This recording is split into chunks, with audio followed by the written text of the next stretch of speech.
Aqui, nobres amigos, olha o que descobrimos pra cá. Essa é a divisa do novo feudo com a fazenda vizinha.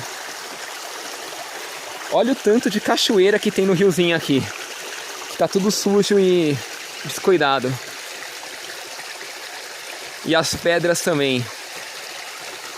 Deve ter um monte de caverna no meio dessa mata aqui que a gente não tá vendo.